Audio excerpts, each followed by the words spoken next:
Mama, look over there. As we drove home from my mom's house, my daughter asked. There was literally a mountain of trash bags in front of our doorstep. It dawned on me that the stuff in these bags was our personal items or whatever, and they were packed so haphazardly like garbage. Upon seeing the figure, I shouted, "What is this? Why is this happening?"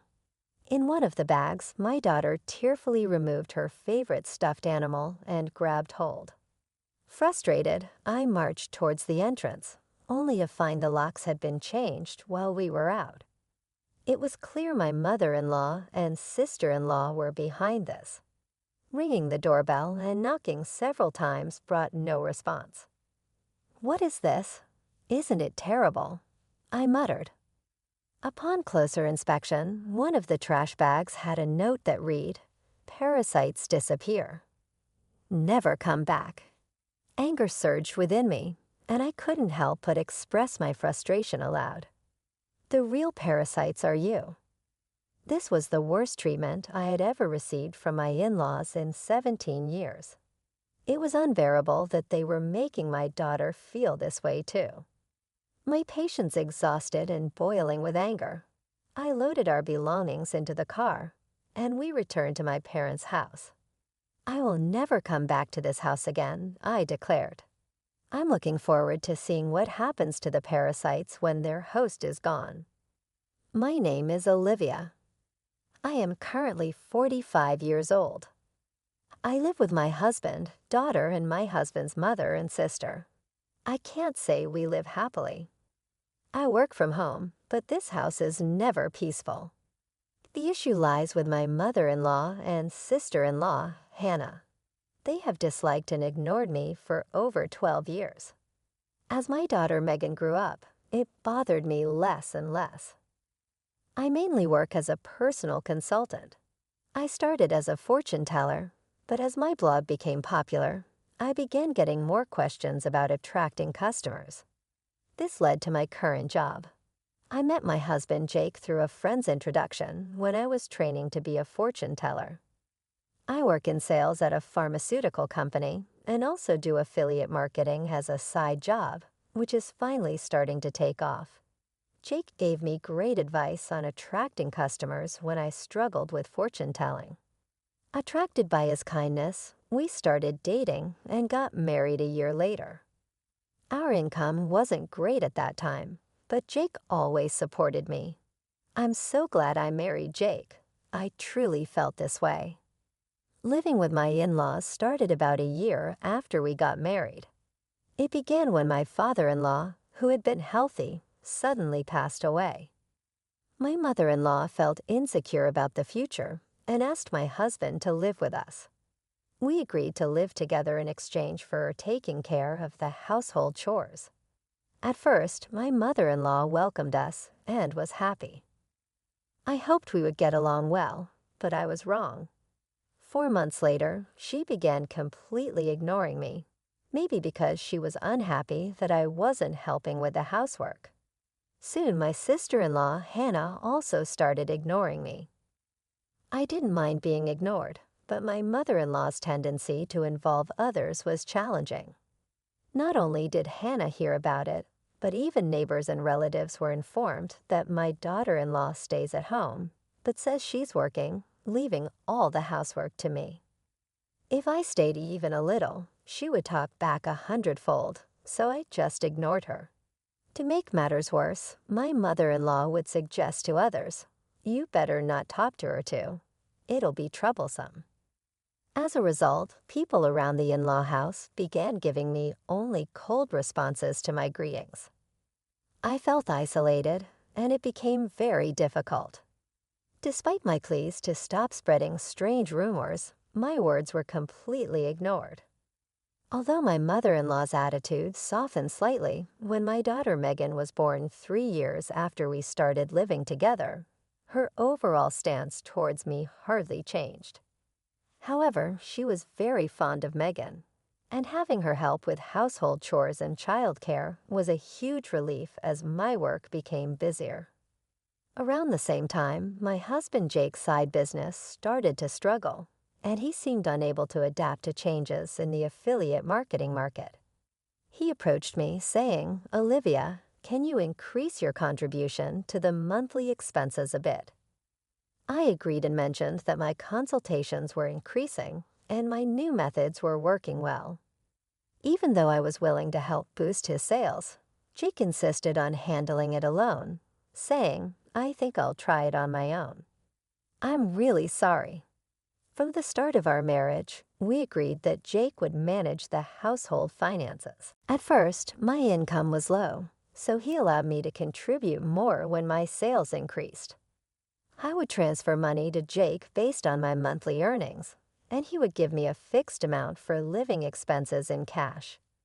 Initially, I could only contribute $300, but now I could transfer up to $3,000, though not every month. I could contribute more if I went into savings. I knew Jake was struggling with his side business, but his pride kept him from asking for my help. He started spending more time at caves after work, coming home later and later. When Megan was about 5, Hannah got married and moved out. Since she lived nearby, she often brought her son Frank to our house during the day. When Frank turned 1, Hannah said she wanted to start a part-time job, and my mother-in-law happily offered to take care of him until the evening. Hannah was grateful, saying, "Thank you. I'm so happy." As my mother-in-law started caring for Frank at home, she became very fond of him and began being cold towards Megan. When they fought, my mother-in-law would scold Megan and compare her unfavorably to Frank. Over time, Megan started playing near me and began to dislike my mother-in-law's behavior. I spoke up, saying, "Talk to your mother. Megan and Frank are both her grandchildren. She should treat them the same. Megan is already a big sister in elementary school." However, my mother-in-law's focus shifted, and she approached me, saying, "Things are tough at the company right now. We might not get bonuses, so could you contribute a bit more?" Despite the challenges, my blog's client attraction was successful, and I started receiving more consultations as a consultant, earning far more than I did as a fortune teller. When Jake asked for additional financial support, I responded, "I'm already contributing $4,000 a month. Isn't that enough?" "Yeah, I'm embarrassed to say, but my salary has decreased, and the side business isn't going well." "Don't be secretive," I said. "We are a couple. We should support each other in tough times." "I'm really ashamed." "Thank you." Later, the amount I contributed gradually increased, and eventually I was transferring $5,000 a month to Jake. Still not wanting to hurt his pride, I let Jake continue to manage the finances. When Megan was in 7th grade, Hannah came back home with Frank. It seems Hannah got divorced due to her infidelity, but I don't know the details. By this time, Megan could help around the house, so household chores were divided among each family member. Being ignored by my mother-in-law and Hannah continued, but it no longer bothered me. It's unfortunate that I couldn't give Megan her own room when she started middle school, as Hannah's return meant we ran out of rooms.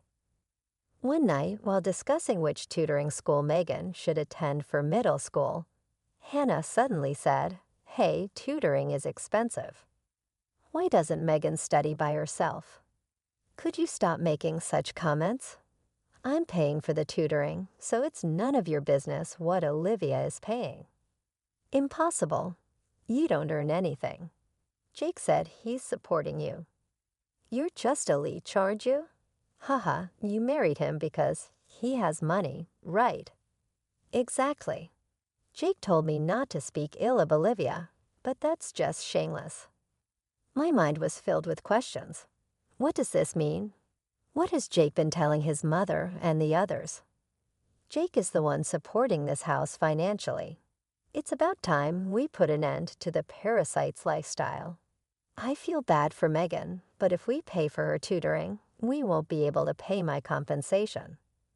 Not able to pay. Are you saying our house is paying for your compensation, Hannah? Jake said he would pay for it. You should spend your money on Frank. I began to understand the deception and felt my anger rising. My husband had always managed our household finances, and my mother-in-law had taken care of the household chores and childcare until Megan grew up. So I thought they knew I was also contributing to the household expenses. Is Jake bearing all the expenses of this house, including your living expenses and the compensation Hannah is supposed to pay? Be quiet. It's only natural for a family. You're the only outsider here, not related by blood, and yet you act as if living here is your right. It really makes me angry. I contribute money too. Don't talk back. What you contribute is barely enough for your own food expenses. You hardly have any income, and yet you're so arrogant. I could feel my body trembling with anger. I could see Megan on the side, looking like she might cry. I knew Jake had a lot of pride, but I never thought it would be this bad. In the beginning, Jake was paying for the living expenses and pocket money for my mother-in-law and Hannah, but I had started contributing as well. Now we were living on my income. I needed to talk to Jake properly. Around midnight, Jake came home. He was drunk and seemed cheerful. Can we talk? I didn't know you weren't getting any money from your mother or Hannah. They said you're covering all the expenses of this house. Oh, about that, my bad. It's a matter of pride as a man, you know. When we started living together, I was paying for everything. There wasn't a right moment to say you were also paying. And in front of the family, let me be the eldest son a little, please. Jake, with a light-hearted tone like in a comedy sketch, put his hands together. Oh, that's right. I'm going to Faye this Saturday. I'll be gone for a week. Take care. Faye, why? I got invited to a deal in Faye by a friend I'm doing a side business with. I'm going to make it a success, so cheer for me, Olivia. Well, I'm off to sleep. See you tomorrow. My husband laid down on the mat in a cheerful mood and soon started snoring. My anger wouldn't subside, but recently, with Jake coming home late, we hadn't talked much, and I had no idea about this. I thought he was joking while drunk, but on the weekend, Jake really left with a large suitcase during Jake's absence. I had the freedom to use the car, so I decided to take Megan back to my parents' house. The next day, a shocking event awaited us. Mom, what is that? When Megan and I returned to my parents' house, there were piles of trash bags in front of the entrance. Upon closer inspection, these bags contained mine and Megan's belongings, carelessly packed like real trash. What is this? Why is this happening? I don't understand. Megan, crying, pulled out her beloved stuffed animal from the bag and hugged it. Furious, I headed towards the entrance. Had the locks changed? It seemed that the locks had been changed while we were out. This must be the work of my mother-in-law and sister-in-law, Hannah. I rang the doorbell and knocked several times, but no one came out. What is this? Isn't it terrible? Upon closer inspection, one of the trash bags had a note saying, "Parasites disappear. Never come back." I felt a surge of anger from the bottom of my heart. The real parasites are you. I couldn't help but let out a swear word. This was the worst treatment I had ever received from my in-laws in 17 years. They weren't just hurting me, but also making my daughter feel this way. I finally lost my patience. Boiling with anger, I loaded the luggage into the car, and we returned to my parents' house. I will never come back to this house again. I'm looking forward to seeing what happens to the parasites when their host is gone. When we returned to my parents' house, they were shocked. I hadn't told them about being ignored by my in-laws, the money issues, or their attitude towards Megan, not wanting to worry them. My parents said, "There's no need to go back to that house. You should claim compensation from them. They cried with anger and told me to stay with them. My mother's words, "You really had it tough," made me cry too. In reality, I have been trying my best all this time. Enough is enough. I finally decided to confront my feelings. While staying at my parents' house, I contacted a friend who had introduced me to Jake. She was connected to Jake's side business friends. "Are you doing well? I want to ask you something. Do you know if Jake's friends are currently in Fate, that famous entrepreneur pedo, right?" I was invited but wasn't interested, so I declined. Jake didn't go, did he? Yeah, that's right. By the way, I heard Jake quit his job and is now managing a business with his wife. You two must be close. Ah, yes, that's right, I replied nonchalantly and hung up. Immediately after, I called Jake's company. What my friend said was true, and to my surprise, Jake had quit his job 3 years ago. This meant that for the past 3 years, I had been paying almost all of the living expenses for my in-laws. Looking back over the years, I suddenly felt hollow. A week later, I received a laid-back message from Jake saying he was back in the USA. After continuously ignoring him, I stopped hearing from him altogether. He must have heard the news back home. Expecting persistent contact from Jake, I hired a detective to investigate him. The investigation revealed that Jake, dressed in a suit in the morning, spent his afternoons gambling and evenings at a woman's house. So I asked for an investigation into his infidelity as well. 2 weeks later, Jake called me. It must have been close to his former company's payday, and he was panicking.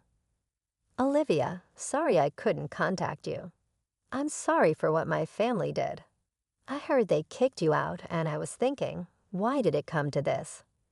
Really, did you tell the truth to your mother and Hannah?" Jake quickly changed the subject and said something unbelievable. "Let's leave that house and live in a new home, just the 3 of us. I'll cut ties with those who disregard you, Olivia. I'm ready to abandon my mother and Hannah, so please come back." Are you really cutting ties with your mother and Hannah? I was disappointed in Jake and his self-centered actions, so I told him I'm coming back for now, so leave the door unlocked. Jake seemed delayed in responding to my message. A few days later, I returned to my in-laws' house with Megan. Jake, his mother, and Hannah were there, but Frank was nowhere to be seen. I was relieved that Frank didn't have to witness the adults' ugly arguments. When Jake made some remarks, I ignored the displeased pair and took out a divorce form from my bag. I confronted the surprised Jake. "I heard you quit your job without telling me. Since we're supposedly managing a business together, does that mean the $5,000 I've been transferring every month was actually your salary?" Jake tried to excuse himself. "No, that's not it. I told you the business was in trouble, right? So I decided to quit before getting fired." "Really? I heard you quit 3 years ago, right? I called your company, and it's still not bankrupt." Jake fell silent. I pressed further. "By the way, what role do you play in our joint business management? Are you an accountant?" Jake became increasingly uneasy and started sweating. "Jake is supporting the whole family, isn't he, Mother? He quit his job. His side business isn't going well, and yet it's a mystery where the money is coming from. I'm leaving, but please continue to get financial support from Jake." My mother-in-law and Hannah's faces turned pale. "But the other day on the phone, you were crying and begging to save only yourself, saying you'd cut ties with your mother and sister. Haha, but that won't happen. I'm also discarding Jake here." "What do you mean? I don't understand." "Jake hasn't been going to work." "That's a lie. He leaves in a suit." And Olivia was supporting the household. It's true. Olivia has been paying for everything for years. I'm unemployed now and not doing any side business. We're going to have a hard life because you kicked Olivia out. We could have had an easy life without working if you hadn't done anything unnecessary. What do you mean by that? You were planning to abandon us, weren't you? Jake's response made my mother-in-law and Hannah furious, and they started arguing. While they caused a commotion, Megan and I began to take action. I came to pick up some forgotten items. I took a cleaning robot bought within the last 5 months, an expensive microwave favored by my mother-in-law, and the beauty device Hannah had gotten from Jake. Wait, that's mine. This is mine since I'd bought it with my money, or you can pay me back for it. Hannah fell silent at my words. Then I searched for and gathered my belongings from their rooms. The items they had put out did not include my expensive brand bags and accessories. Why are you taking that too? This is mine. I ignored their complaints and sweet talk. Finally, I dropped a bombshell on Jake. Oh, I forgot. I plan to claim compensation from your mistress, Lauren. Tell her it's no use running away. What? How do you know about her? I know you went to Faye with Lauren recently. Good for you, right? Of course, I have all the evidence of the affair, so no escaping that. No way. You've been deceiving me and having fun for the past 3 years. I'll be claiming compensation for the affair, child support for Megan, and oh, you were secretly paying Hannah's compensation too. I'll be claiming that back as well. As I prepared to leave, my mother-in-law and Hannah desperately tried to stop me. I was wrong, Olivia. I'm sorry. We just believed what Jake said. We can't live without you. We'll do anything. Please help us. I can't pay you back for the compensation. I'm sorry too. I apologize for everything. You'll forgive us, right? I couldn't help but laugh at their foolish faces. They finally realized who had been supporting their lifestyle, realizing too late that their non-blood-related support was gone. Let's just ignore these people, Mom. Let's go home. Yes, that's right. Jake, you'll be hearing from the lawyer soon. Please take care of it. Leaving a dejected Jake behind, we returned home with the items we had collected. Later, my divorce with Jake was finalized, and I demanded compensation through a lawyer. I received many apologies and pleas for reconciliation from my mother-in-law and Hannah, but I ignored them all. Surprisingly, there was still some inheritance left from Jake's father. The fact that they had been living off my money without using their own made me angry again. However, the inheritance wasn't enough for the compensation, and ultimately they had to sell the house to make a lump sum payment. Naturally, this included the compensation I had been paying for Hannah. After selling the house, I don't know what became of Jake's family. I hope Jake can take care of his family, but ultimately he will choose his own path. I'd also claimed compensation from Jake's mistress, which led to an unexpected revelation. Through the lawyer, I informed her that Jake was unemployed and I had been supporting the family. Jake had deceived her, claiming he was an entrepreneur with a successful business. They broke up after an argument. Megan and I moved to an apartment, and I was able to give her the room she had longed for. I don't think my 17 years were wasted, but sometimes I wonder if I should have made a decision when I started being ignored. Now I feel happy that my home is a peaceful place.